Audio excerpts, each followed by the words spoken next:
Bonjour à tous, nouvelle vidéo aujourd'hui, toujours dans la série orientation. Donc aujourd'hui je vais vous présenter le kit d'orientation, le kit pour la navigation. Voilà de comment j'ai constitué de quoi il est constitué mon kit d'orientation. Donc c'est vraiment, et ce que j'ai ici c'est l'essentiel et ce que je vous conseille aussi d'en avoir. Voilà, donc pour commencer, on va commencer par la carte, hein, la carte au 1,25, hein, carte rondo, comme on peut le voir ici, rondo 25. Donc c'est la plus détaillée, c'est ce qui est le plus, c'est la plus détaillée. On a pas mal de détails sur le terrain, donc notamment les courbes de niveau, tout ça. Donc bien sûr la carte, c'est la carte de l'endroit où vous allez randonner, d'accord, ou faire votre trek ou autre. C'est très important, hein, le choix de la carte, hein, donc un pas négligé. Malheureusement, IGN ne fait pas des impressions, on va dire, tous les 5 ans. Je crois que c'est tous les 10 ans, si je dis pas de bêtises. Voilà. Des fois, elles sont pas à jour, mais bon, ça permet d'avoir une idée de là où on se trouve sur le terrain, c'est pas mal. Donc voilà, la première des choses à avoir, c'est la carte de l'endroit où on se trouve, ou l'endroit où on veut randonner. Très important. Deuxième chose, alors ça va avec la carte, c'est la boussole. La boussole, voilà, une boussole simple, hein, une boussole Silva. J'ai déjà fait une vidéo sur la présentation de la boussole. Je vais mettre l'affiche en haut à droite là. Je vous conseille d'aller la consulter si vous n'avez pas vu.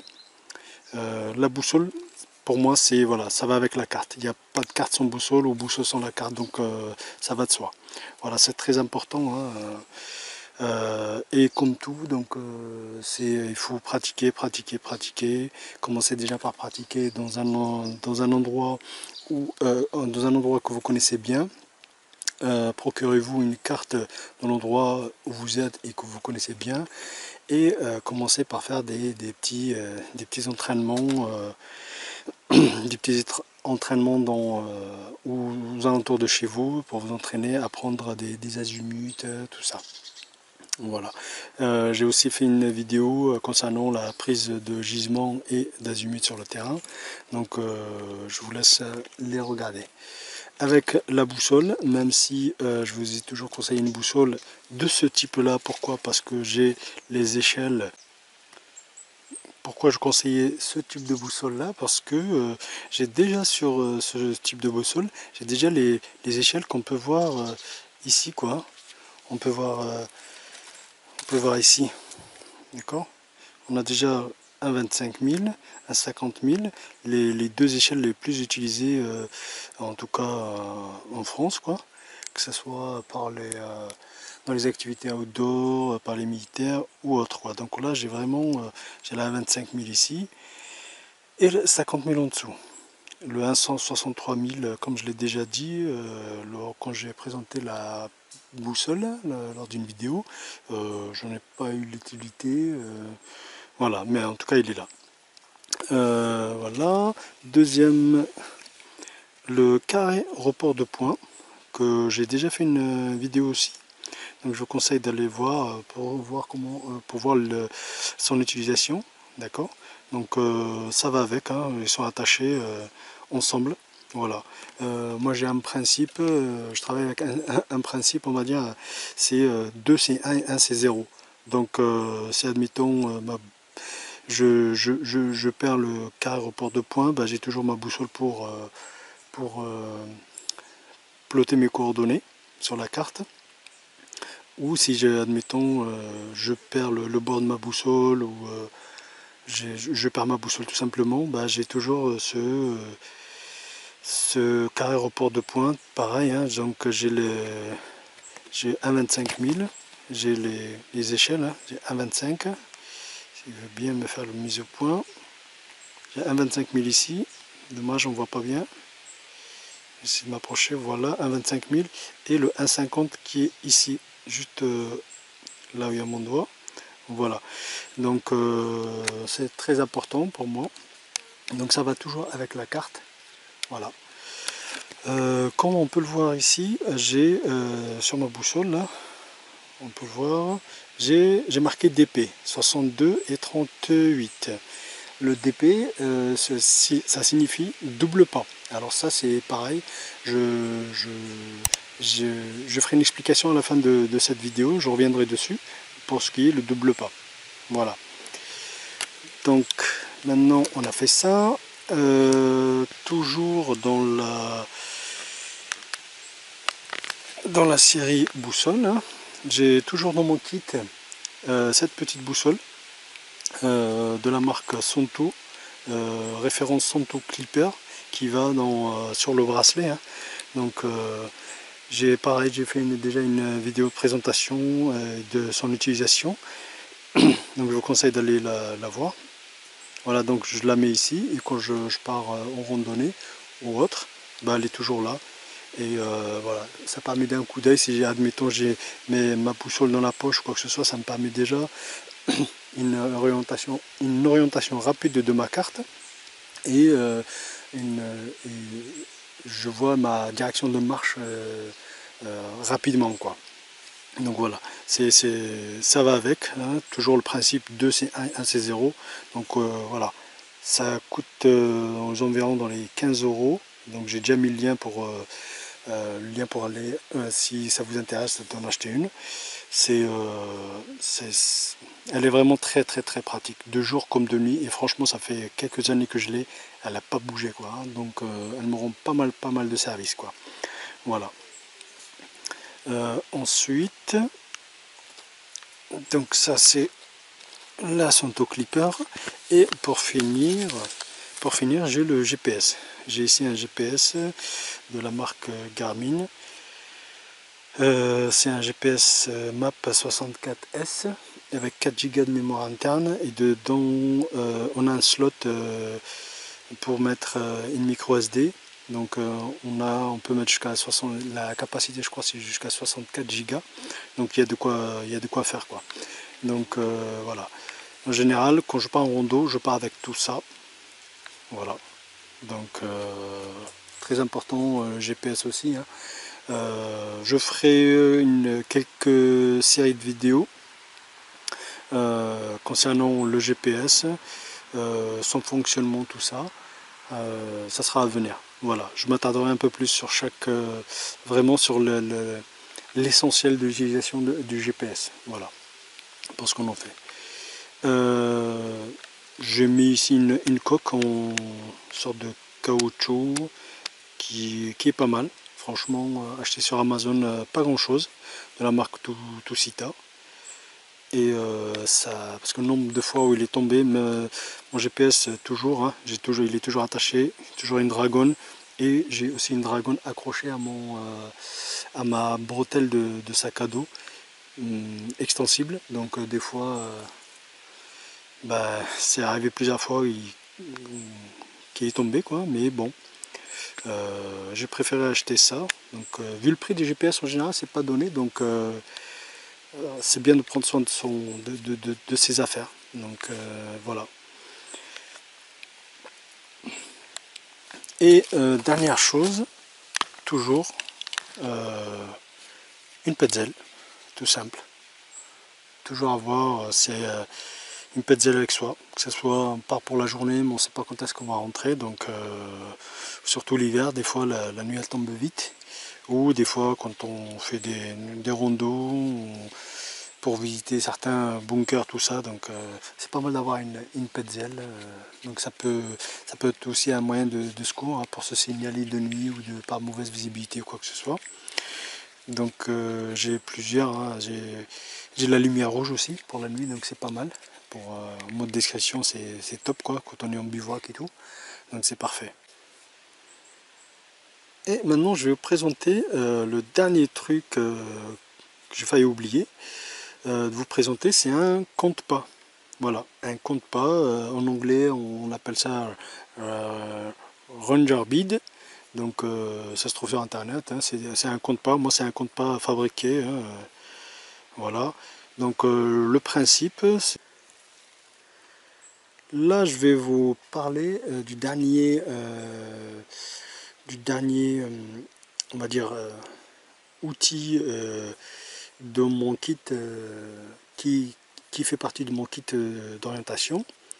Donc le compte pas. Voilà un moyen pour se souvenir, hein. Donc ça va avec le double pas, ça, hein, d'accord. Donc c'est un compte pas fait maison, hein. Donc on peut les trouver sur internet, hein. Ça coûte pas très très cher, mais moi j'ai préféré faire le mien, c'est toujours mieux.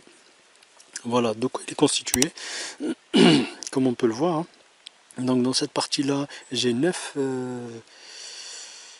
nœuds, on va dire, d'accord, 9 nœuds. Donc voilà, et chaque nœud représente 100 mètres. C'est pour ça que je vous disais, ça va avec le double pas. Donc j'ai 900 mètres ici, et ici j'en ai 4. Donc, et à chaque fois où j'arrive à 9, je glisse 1. Donc j'arrive, quand je termine les 900, hop, j'attaque le kilomètre. Quand je fais les 100 derniers mètres, je glisse une, et là ça me fait 1 kilomètre, et ainsi de suite. Donc je recommence, je déroule tout ça, je déroule tout, je descends tout. Donc voilà, j'ai les 900 mètres qui sont passés, et là j'attaque le deuxième kilomètre, et ainsi de suite. Voilà. Et donc j'en ai 4. J'ai 4 km et 900 mètres ici. Et à chaque fois je passe 100 mètres, je déroule une. 200 mètres, 300 mètres, 400 mètres. C'est vraiment très très pratique des fois quand on est sur une rando un peu, ou surtout une course d'orientation, ou même une rando des fois un peu... le terrain on ne connaît pas très très bien, ou la carte elle n'est pas vraiment à jour et tout, donc c'est vraiment très très pratique, quoi. Donc voilà, je voulais vous présenter le compte pas, très très très bien. Donc voilà, ça fait partie aussi de mon kit d'orientation. Voilà, donc l'essentiel du kit d'orientation, navigation. Voilà, si vous avez des commentaires là-dessus, n'hésitez pas à les laisser, ou si vous avez si vous voulez partager votre expérience, bah, c'est avec plaisir et ce sera la bienvenue. Voilà.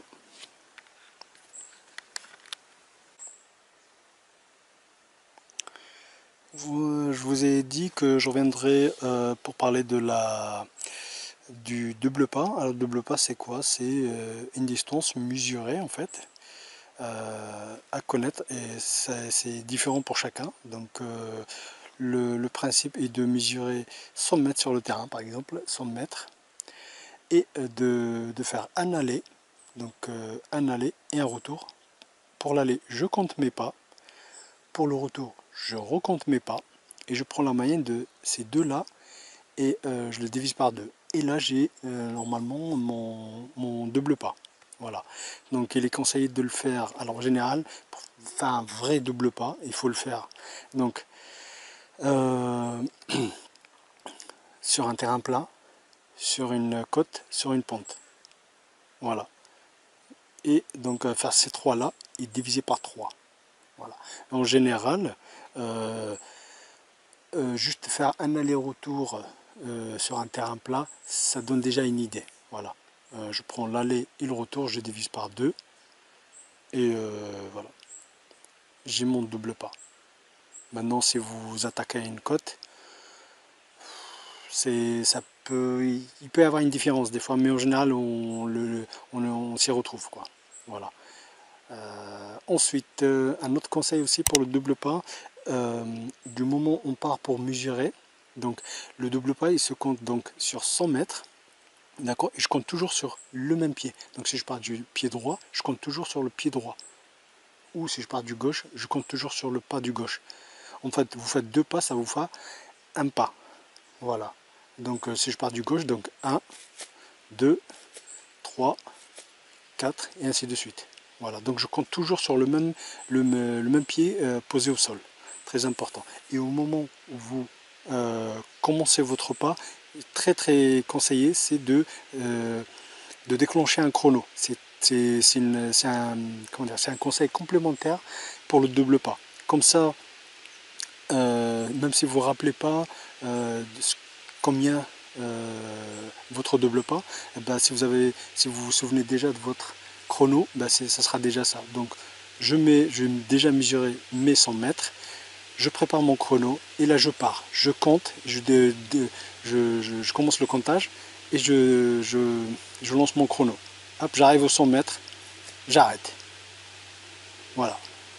Et je repars. Je fais le retour, je commence mon comptage de pas, je relance mon chrono, et ainsi de suite. Donc c'est très bien d'avoir ces deux choses associées. C'est-à-dire, je compte mes pas, et deuxièmement, je compte aussi au chrono. Comme ça, j'ai une idée. C'est très important à faire. Et voilà, et moi, pour ne pas les oublier, bah, c'est marqué ici sur ma boussole. Donc DP, double pas, 62 en courant, pardon, en marchant, et 38 en courant. Alors là, c'est pareil, il est conseillé de le faire en marchant et en courant. Et il est aussi conseillé de le faire avec un sac très lourd et un sac moyen, et ainsi de suite. Donc à vous d'adapter à chaque fois. Moi, en général, je le refais tous les ans. Tous les ans, je refais mon double pas pour voir si je suis un traînard ou pas, quoi. Voilà. Voilà ce que je voulais vous dire par rapport au double pas. C'est vraiment un moyen un moyen très pratique des fois, surtout quand on fait tout ce qui est course d'orientation, tout ça, ou même on est sur une carte, on a mesuré une centaine de mètres, des fois comme je vous ai dit quand j'ai présenté le kit, pendant la présentation du kit, si admettons comme je vous ai dit, hein, les cartes elles sont pas forcément à jour. Des fois, on a des chemins qui sont sur le terrain mais qui ne sont pas sur la carte ou inversement. Donc des fois, il suffit de mesurer, par exemple, connaissant son double pas, ben, on connaît déjà, en mesurant sur la carte 1 cm ou 2, on sait déjà combien on va faire, quoi. Et on part avec le pas, quoi, d'accord. Et on sait que là, il devrait y avoir telle piste ou pas. Donc c'est vraiment très pratique sur le terrain des fois, c'est pas mal, quoi.